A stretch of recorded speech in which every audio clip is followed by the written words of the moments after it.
I'm getting scared, guys. The window of what AI can't do seems to be contracting week by week. Machines can now write elegant prose and useful code. They can ace exams, conjure up exquisite art, and predict how proteins will fold. I mean, just check out what happened when the Senate held a hearing with the CEO of OpenAI. Nothing but the truth, so help God. Thank you.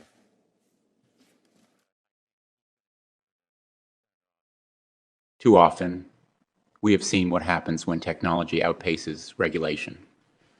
The unbridled exploitation of personal data, the proliferation of disinformation, and the deepening of societal inequalities.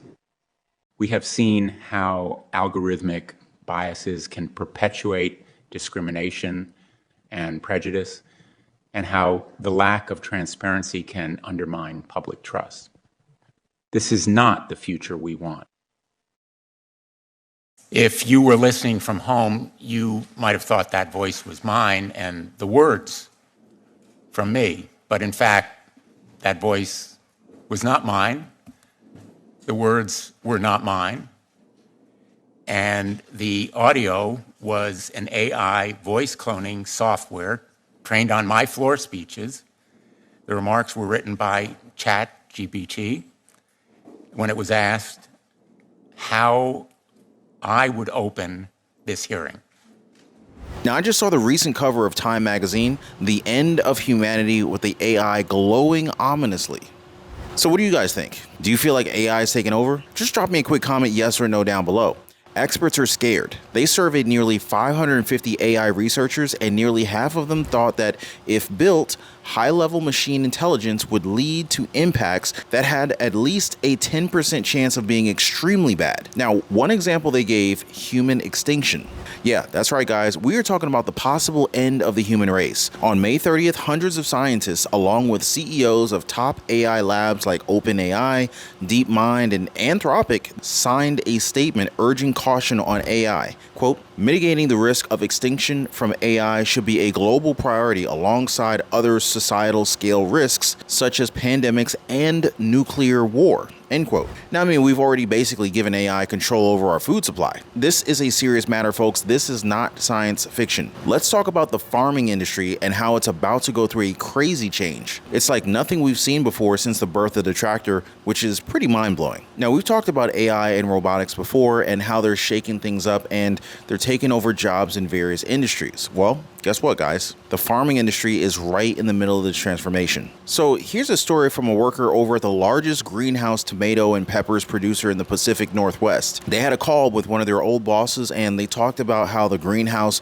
used to have hundreds of workers back in the day compared to tens of workers today. That's right, guys. They used to have hundreds of workers compared to tens of workers today. Then they were talking about next generation AI with just a handful of people in just a few years' time. Where are the people supposed to go? It reminds me of what happened back in the early 1920s when farmers got shown the door. And I'm going to get to that in just a little bit. But the bottom line question for today's financial education piece is, are they edging people out of the picture? Or is it just the working middle class Americans that are getting targeted here? Something to think about here, so definitely stick around. We're going to go right into this. Also, by the way, gold is slated to break an all-time high, breaching the $2,000 per mark recently. Don't let this opportunity pass you by. For the very best way to invest in gold or silver, check out the links in the description down below this video. Now, really, the simplest argument here is that progress in AI could lead to the creation of superhuman level smart artificial people with goals that conflict with humanity's interests, but the ability to pursue these counter-human goals autonomously or on their own.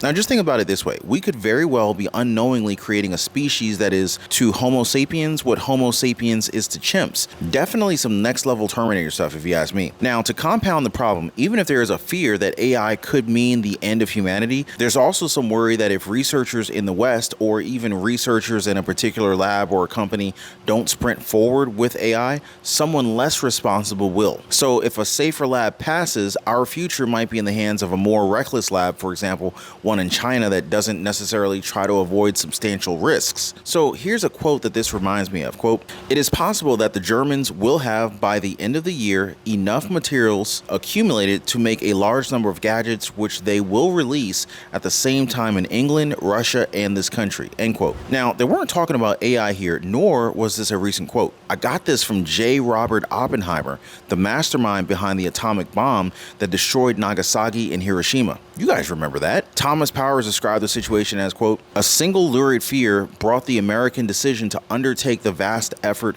and expense required to build the atomic bomb, the fear that Hitler's Germany would do it first," end quote. Now, I'm bringing this up because we're definitely seeing history repeat itself. Now, what do you guys think about this? I mean, it's the classic arms race argument. So let's just say I want to beat you in a war. We both spend money to build more weapons, but without anybody gaining any type of relative advantage. Now, in the end, we spent a lot of money and we pretty much got nowhere. It might seem crazy, but if one of us doesn't race, we lose. We're trapped. But here's the real difference. In the classic arms race, one party could always theoretically get ahead and win. But with AI, the winner may be advanced AI itself. This can make rushing the losing move. Other game-changing factors in AI include how much safety is brought by going slower, how much one party's safety investments reduce the risk for everyone, whether coming second means a small loss or a major disaster, how much the danger rises if additional parties pick up their speed, and of course, how others respond.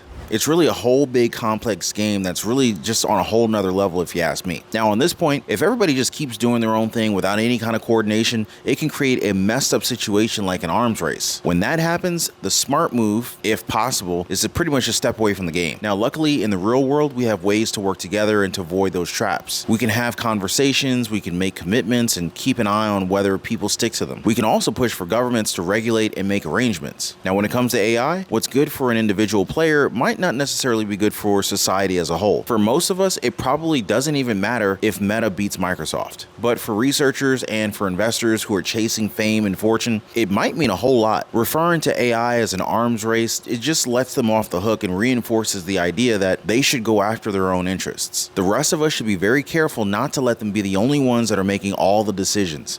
In fact, I like this other AI analogy a little bit better. A crowd standing on thin ice with abundant riches on the far shore. Now, they could all reach them if they step very carefully. But one person thinks, well, if I sprint, then the ice may break and we would all fall in. But I bet that I can sprint a little bit more carefully than Bob and he might go for it. On AI, we could be in the exact opposite of a race. Really, the best way to go about this is to probably move very slowly and cautiously, making sure that there are safeguards and safety nets for everybody that's concerned, especially the average working class American. Really, we shouldn't just let people throw the world away just so that they could race to destruction, especially when coordinating hasn't been explored that much. You guys know what I'm saying, right? Take, for example, the food supply and AI farming. Now, I know it sounds funny, but this is a revolution that we're talking about here. AI and robotics are making their way into farming of all places. They're doing some pretty cool stuff with tractors and all that. Now, speaking of tractors, let's take a trip down memory lane. So back in the day when technology wasn't as advanced, the invention of the plow was a game changer. It allowed one person to do the work of many, which was mind-blowing at the time. Then came the tractor in the early 1900s. It completely transformed farming. Early tractors were massive, they were heavy, and they were powered by steam engines. They were nothing compared to the tractors that we have today, which seem so simple in comparison.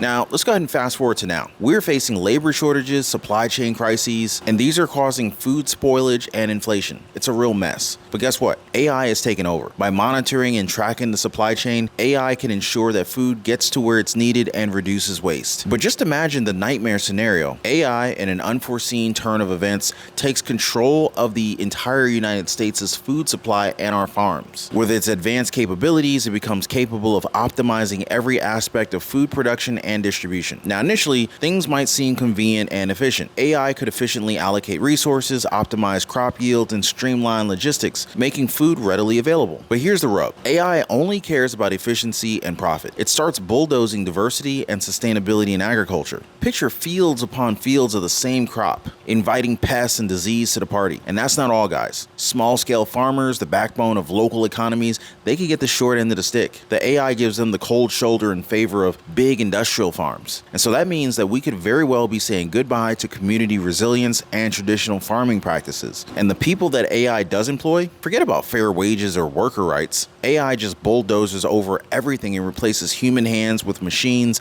leaving farm workers high and dry. Plus, the food quality? Meh.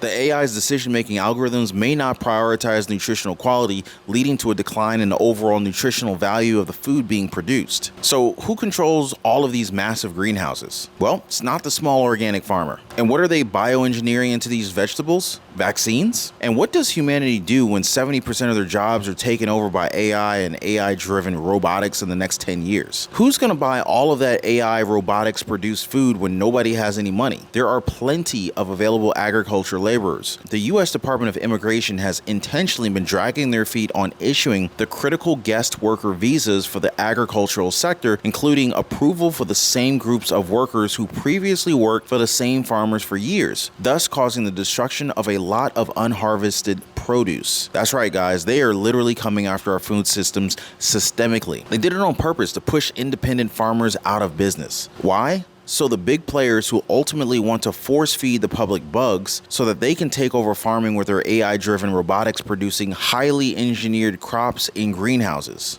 Nope. I don't think I'm ready to get on board with that whole thing. Morals over money, right, guys? And just think about the possibility. Any malfunction or disruption in the system could have catastrophic consequences. A technical glitch, a cyber attack, or even an accidental shutdown could disrupt the entire food chain, leaving millions without access to food. So, in this worst case scenario, AI ruling the United States food supply and farms, it means less control for humans, environmental damage, social inequality, and a high risk of total food chaos. It's a big wake-up call to develop and use AI responsibly, keeping our society, our values, and the environment in mind. And I have not even talked about the corporations and the investors who are behind this whole AI thing. I mean, it's not so much the AI that cannot be controlled, but the probability is more like it's the corporations and the money that influences the AI that can't be trusted. Just looking back to the days when people could pick the citrus and the blackberry crops and be happy to have the spending money. Yeah, I definitely think that we've lost something along the way here, right, guys? But let me know if you guys are interested in more AI updates and how it affects you and your wallet. Drop those questions in the comment section down below. I'd love to hear from you guys. I'll make sure to read them and get back with you guys on the next one. Make sure to hit the subscribe button and tap that notification bell so you don't miss out. Well, guys, that's it for today's AI update and daily news report. The AI arms race